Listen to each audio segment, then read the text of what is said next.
काम नहीं बहादुर आदमी है, कोई चिंता नहीं करनी। कुछ नहीं। अब लोग हैं ना भाई, मैं तो आप हैं नहीं, हम जिंदाबाद जिंदाबाद। मनोज झा की ईद को जब मनोज नहीं, मनोज झा को लोग संजय झा बोलते हैं और संजय सिंह को लोग मनोज सिंह बोलते हैं। Thank you sir, thank you. देखिए, ये संजय जी की गिरफ्तारी ईडी वगैरह ने नहीं की। हमारे जो साथी हैं राज्यसभा में, उनकी गिरफ्तारी मोदी जी और अमित शाह जी के बीजेपी की आनुषंगिक संगठन जिसमें ईडी, आईटी, सीबीआई है, इस मामले में ईडी ने की।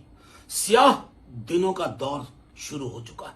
कल न्यूज क्लिक के से जुड़े तमाम पत्रकारों पर, आज संजय जी पर। पीछे की पृष्ठभूमि देखिए कि बिहार की जातिगत सर्वेक्षण की रिपोर्ट आती है। प्रधानमंत्री जी हड़बड़ाए हुए हैं, पार्टी को समझ में नहीं आ रहा है, हेडलाइन मैनेजमेंट भी करना है, विपक्ष के लोगों को डराना भी है।